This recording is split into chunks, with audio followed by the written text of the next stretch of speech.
Kyle avait toujours cru connaître sa femme mieux que quiconque au monde. 10 ans de mariage, 2 petites filles, d'innombrables soirées à refaire le monde pendant que le dîner refroidissait sur la table. Jenna était sa partenaire, sa meilleure amie, la femme avec qui il avait choisi de construire toute une vie. Ils s'étaient rencontrés à la fête d'un ami commun. Et Kyle se souvenait encore de sa robe bleue, de la façon dont elle riait, la tête renversée en arrière, insouciante. Elle semblait si authentique, si vraie, une qualité qu'il trouvait rarement chez les autres. Ils avaient bâti leur vie ensemble, méticuleusement. L'achat de leur première maison avait été célébré avec du champagne bon marché et des pizzas mangées à même le sol du salon vide, imaginant à voix haute le jour où leurs enfants couraient dans ces pièces. Emma était arrivée 2 ans plus tard, faisant d'eux des parents pour la première fois. Kyle n'oublierait jamais la sensation de tenir ce petit être, le poids de la responsabilité s'installant en lui, accompagné d'un amour dont il n'avait jamais soupçonné l'existence. 3 ans après, Lily était née, complétant la famille qu'ils avaient rêvée. Leur routine était devenue des traditions.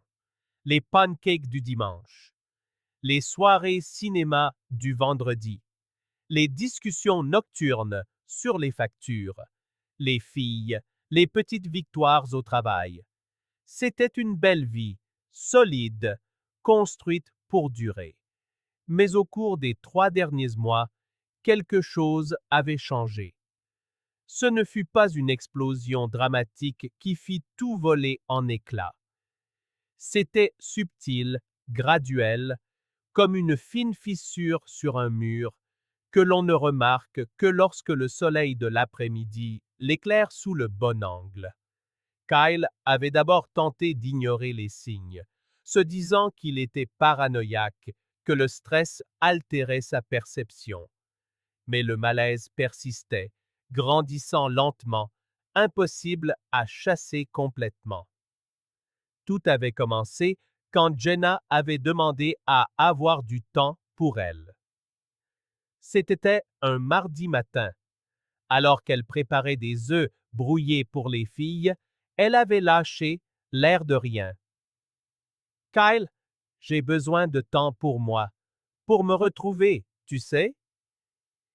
Il l'avait regardée par-dessus sa tasse de café, perplexe. Se retrouver? Ils avaient une belle vie. Les filles étaient en bonne santé. La maison était presque payée. Que pouvait-il bien manquer? Mais Jenna avait insisté, un regard lointain qu'il ne lui connaissait pas, les yeux fixés sur quelque chose au-delà de la cuisine. Et Kyle, voulant toujours se montrer compréhensif, avait accepté. Elle était peut-être simplement fatiguée. Les semaines qui suivirent amenèrent une accumulation de changements. Jenna commença à sortir de plus en plus souvent le soir. 2 fois par semaine devinrent 3, puis 4.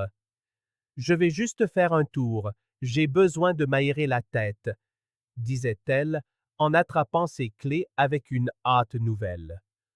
Ou encore, je rejoins Sarah, elle traverse une période difficile, mentionnant une amie de fac que Kyle avait à peine vue ces 5 dernières années. Quand il demandait nonchalamment des nouvelles de Sarah, Jenna répondait vaguement et changeait de sujet. Kyle restait à la maison avec Emma et Lily. Il leur donnait le bain, une tâche qui devenait plus lourde seule. Il leur lisait des histoires pour s'endormir, imitant les voix des personnages, tandis que les filles se blottissaient contre lui. Il essayait de ne pas trop penser aux absences de Jenna, mais quelque chose le rongeait.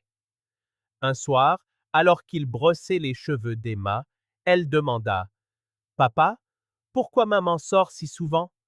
La question, empreinte de cette innocence enfantine qui va droit au cœur, le laissa sans voix. Il ne sut quoi répondre, sinon « Parfois, les adultes ont besoin de temps pour réfléchir, ma chérie. Ça ne veut pas dire qu'elle ne t'aime pas. » Mais la question résonna dans son esprit pendant des heures. Ce qui commença vraiment à le déranger, ce fut Brett. Le voisin d'à côté avait toujours été pratiquement invisible. Divorcé, 42 ans, il travaillait de chez lui dans un domaine lié à la technologie. Une simple clôture basse séparait leur jardin, mais en 5 ans de voisinage, Kyle ne se souvenait pas d'avoir jamais eu une vraie conversation avec lui. Puis, un mois auparavant, Brett avait complètement changé. Soudain, il saluait Kyle avec de larges sourires et des gestes enthousiastes. « Salut Kyle, comment ça va? » criait-il depuis son jardin dès qu'il l'apercevait. Il y avait quelque chose d'inquiétant dans ses sourires, une familiarité qu'il n'avait pas méritée. Un samedi, alors que Kyle tondait la pelouse, Brett s'accouda à la clôture. Ça doit être sympa d'avoir un peu de temps au calme avec les filles maintenant que Jenna sort si souvent, hein? C'est important, la relation père-fille. Le commentaire fit taire le moteur de la tondeuse. Comment Brett savait-il que Jenna sortait si souvent? Kyle força un sourire et marmonna quelque chose sur la valeur du temps passé avec ses enfants, mais sentit un frisson glacial lui parcourir l'échine. Il commença à remarquer des schémas. Brett apparaissait toujours au moment où Jenna quittait la maison. Il se montrait à la fenêtre ou dans son jardin, lui faisait un signe et Jenna lui adressait un petit sourire avant de démarrer. Ces instants étaient fugaces, mais Kyle les voyait. Il y avait dans ces échanges quelque chose qui le troublait profondément. Ce fut un mercredi soir que son instinct le poussa finalement à agir. Jenna venait de partir, disant qu'elle avait besoin de prendre l'air et qu'elle serait de retour dans quelques heures. Elle portait le parfum coûteux qu'il lui avait offert pour son anniversaire et un chemisier en soie qu'il ne se souvenait pas lui avoir déjà vu. Des petits détails qui, pris isolément, ne signifiaient rien. Kyle était dans le salon, tentant de relire un rapport, quand il entendit la porte d'entrée de Brett se refermer. Le son claqua dans le silence de la nuit. Quelque chose le fit se lever et aller à la fenêtre. Brett montait dans sa voiture, mais son comportement était étrange. Il jeta un regard rapide à gauche et à droite avant de démarrer, un mouvement furtif qui déclencha une alarme dans l'esprit de Kyle. Sans réfléchir, agissant plus par instinct que par raison, Kyle attrapa ses clés. Il appela Madame Martinez, la voisine de confiance 2 maisons plus loin. « Je dois sortir rapidement. Les filles dorment. Mais pouvez-vous rester ici au cas où elles se réveilleraient? » Elle accepta sans poser de questions. 5 minutes plus tard, Kyle était dans sa voiture, suivant les feux arrière de Brett à distance respectable. Son cœur battait la chamade. Une partie de lui espérait se tromper. Une autre connaissait déjà la vérité. Brett traversa des rues familières, passa devant l'école des filles, la boulangerie où Kyle achetait le pain le samedi, des points de repère d'une vie qui semblait soudain fragile. Puis il s'engagea sur l'autoroute, conduisant calmement pendant une vingtaine de minutes.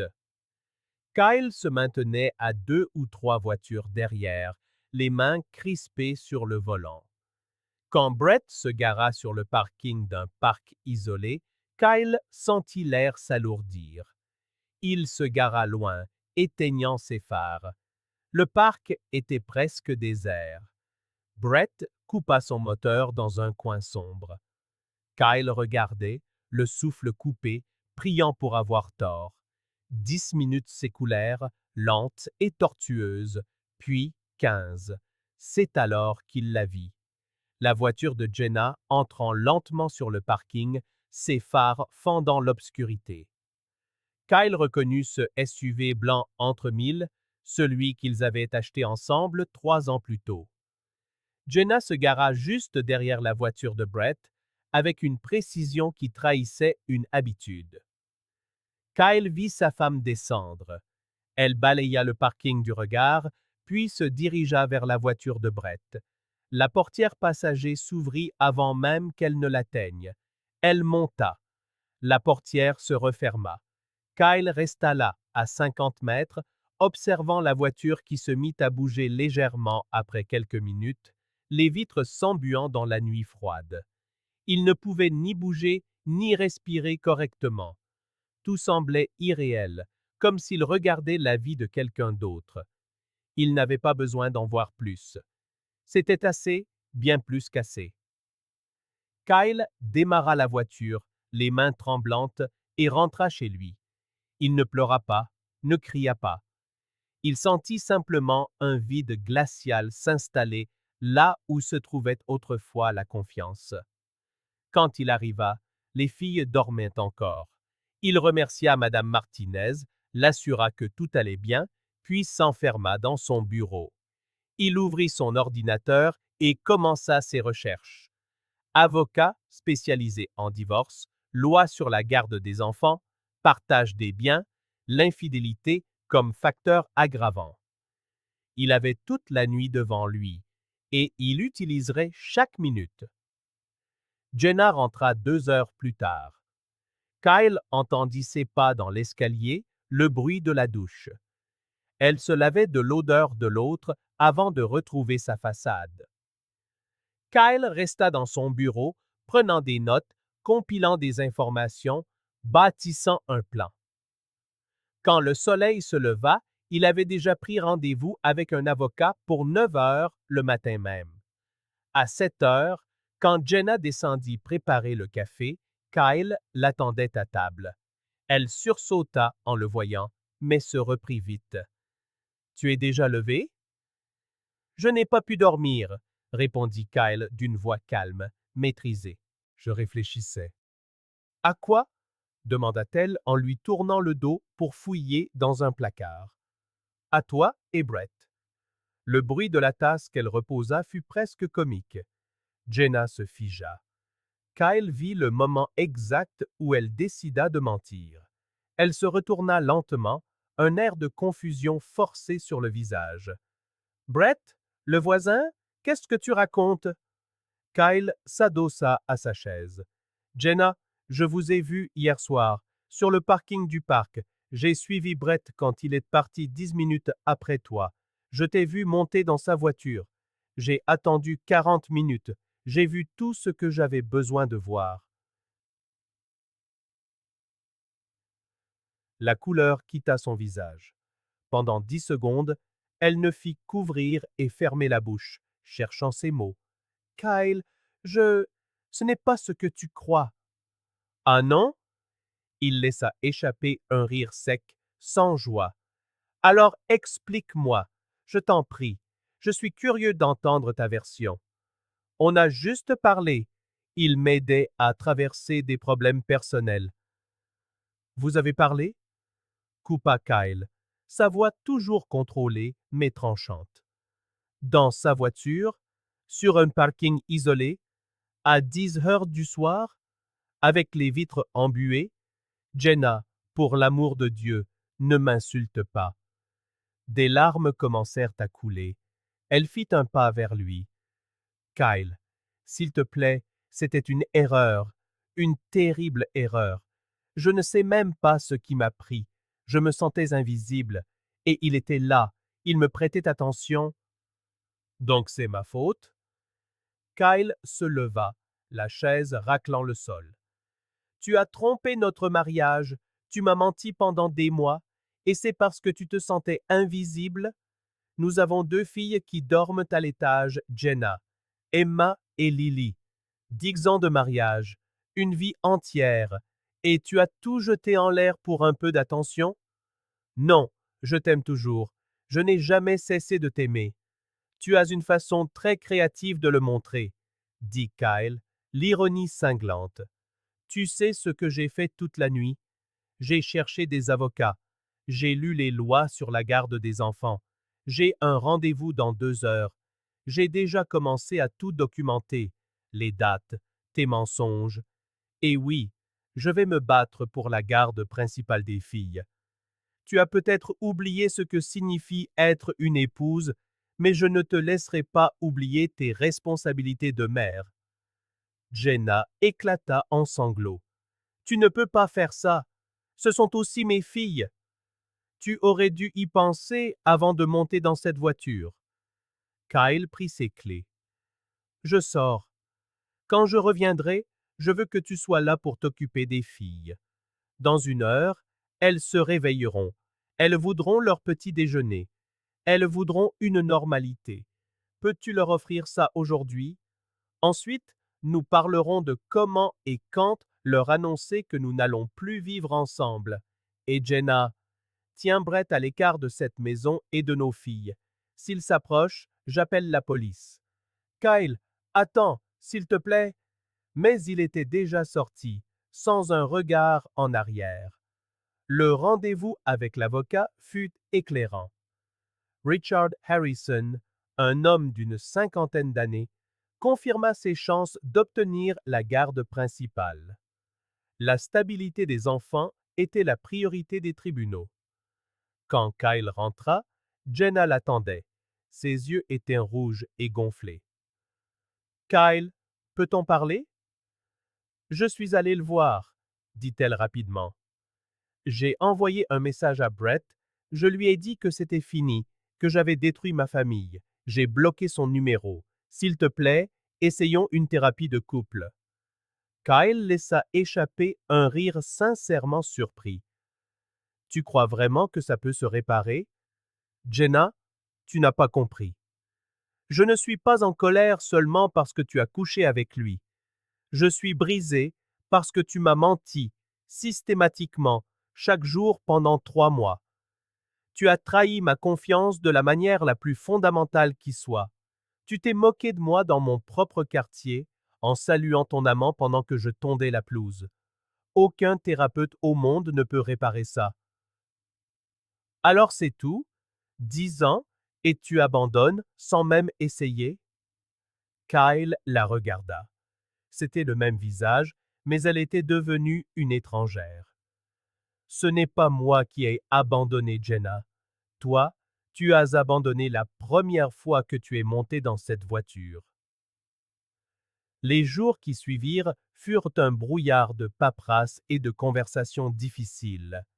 Kyle et Jenna maintinrent une façade fragile devant les filles, mais la tension était palpable. Kyle déménagea dans la chambre d'amis. Ce fut lui qui annonça la nouvelle aux filles. Il s'assit avec elles dans le salon, utilisant des mots simples. Parfois, les adultes qui s'aiment découvrent qu'ils ne peuvent plus vivre ensemble. Mais papa et maman vous aimeront toujours très fort, ça ne changera jamais. Emma pleura. C'est de ma faute? Le cœur de Kyle se brisa. Non, ma chérie, ça n'a rien à voir avec vous. Ce qu'il ne dit pas à Jenna, c'était son autre plan. Quand les voisins demandaient pourquoi il y avait un camion de déménagement, il disait simplement la vérité. Elle a eu une liaison avec Brett. Nous divorçons.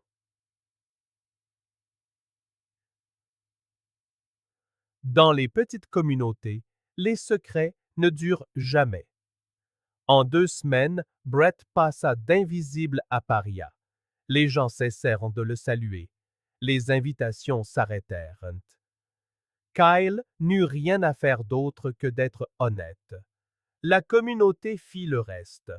Le divorce fut rapide. Jenna n'a rien contesté. Elle semblait épuisée, vaincue, réalisant trop tard l'ampleur de sa perte. Brett, Kyle l'apprit par des murmures, avait coupé tout contact avec Jenna après le scandale. Il avait eu le frisson de séduire la femme de son voisin, mais avait fui les conséquences. 3 mois après la finalisation du divorce, Brett mit sa maison en vente. Kyle regarda le camion de déménagement se charger, regarda Brett jeter un dernier regard à sa maison avant de partir. Il ne ressentit aucune satisfaction, juste le froid sentiment de la justice. Sa vie avait changé de manière irréversible, mais il était déterminé à la reconstruire. Les premières semaines seules dans la maison furent difficiles. Le silence semblait crier. Chaque recoin ravivait des souvenirs douloureux. Il entama une thérapie pour travailler sur la trahison, la colère, le deuil de la vie qu'il avait imaginée. Mais il avait ses filles. Elles étaient son ancre et sa raison d'être. Il avait son intégrité, et cela comptait plus qu'il ne l'aurait cru. Il se remit à des choses qu'il avait délaissées. La course à pied, tôt le matin, pour éclaircir ses pensées. La guitare, qui prenait la poussière dans un placard. Il renoua avec des amitiés qui s'étaient estompées, se rapprocha de son frère. Lentement, pas à pas, Kyle recommençait à vivre. 9 mois après la séparation, Kyle avait tourné une page. Il n'était pas entièrement guéri, mais la cicatrisation était en cours. C'était un après-midi de printemps. La fête de fin d'année battait son plein dans le gymnase de l'école. Des flots de lumière solaire traversaient les hautes fenêtres, faisant scintiller les décorations multicolores. Kyle discutait avec d'autres parents d'un projet estival. Il riait de bon cœur à une remarque amusante quand son regard croisa Jenna, qui venait d'entrer. Elle avait changé, d'une manière qui dépassait le simple constat. Plus mince, mais pas d'une maigreur saine, plutôt celle de quelqu'un qui aurait oublié de manger. Ses cheveux sans éclat étaient simplement noués en arrière. Une lueur terne avait remplacé l'étincelle vive de son regard, et des cernes sombres trahissaient des nuits sans sommeil. Elle portait un jean et un simple haut, si loin de la femme qui avait toujours mis un point d'honneur à soigner son apparence. Jenna l'aperçut et hésita sur le seuil, incertaine de la conduite à tenir. Emma la vit à son tour et courut vers elle. Jenna s'agenouilla pour l'étreindre, forçant un sourire qui n'atteignit pas ses yeux, un sourire empreint de plus de tristesse que de joie. Kyle observait la scène de loin. Il ne ressentait ni colère brûlante, ni douleur aiguë. Juste une mélancolie distante pour tout ce qui aurait pu être. Au fil des conversations anodines avec ses filles pendant les dîners, il avait appris que Jenna vivait dans un petit appartement à l'autre bout de la ville. Son cercle social s'était rétréci après leur rupture. Elle semblait toujours fatiguée quand elle venait les chercher pour le week-end.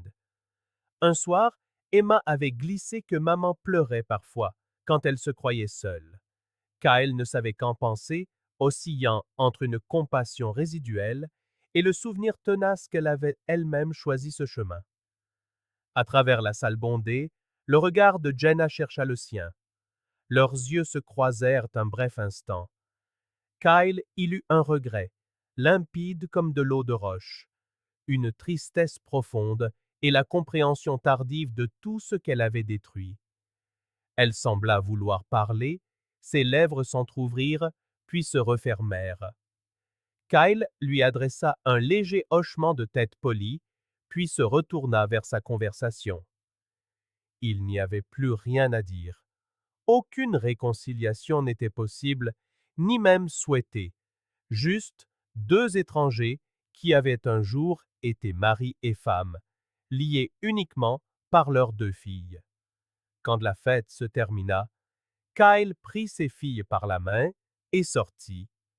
Emma lui racontait son projet de science qui avait reçu une mention honorable.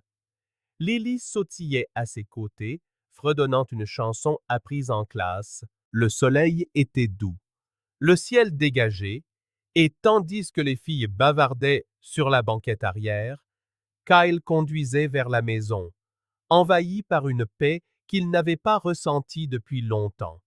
La vie n'était pas parfaite. Il y avait encore des défis, des jours difficiles où les filles demandaient pourquoi leur famille ne pouvait pas redevenir comme avant. Mais il avait survécu à la tempête. Il avait protégé ses filles, créé une routine stable et un environnement aimant. Il avait gardé sa dignité quand il aurait été si simple de sombrer dans l'amertume. Il avait repris sa vie des mains de quelqu'un qui n'avait pas su l'apprécier. Et cela, réalisa Kyle en se garant devant sa maison, la sienne et à personne d'autre, avec cette pelouse à tondre, cette vie qu'il reconstruisait brique par brique, c'était plus que suffisant. C'était un nouveau départ, une justice silencieuse. C'était lui, avançant la tête haute, le regard fixé sur l'horizon, sachant qu'il ne laisserait plus jamais personne le faire se sentir invisible. Il avait perdu une femme, mais s'était retrouvé lui-même. Et ses filles, qui couraient en riant vers la maison, avaient toujours un père qui serait là pour elles. Fort, présent. Un père qui leur construisait des fondations d'amour, d'honnêteté et de dignité qu'aucune trahison ne pourrait jamais détruire. Merci d'avoir regardé cette vidéo. Si elle vous a plu, n'oubliez pas de vous abonner à la chaîne et d'activer les notifications pour ne manquer aucune nouveauté. À la prochaine!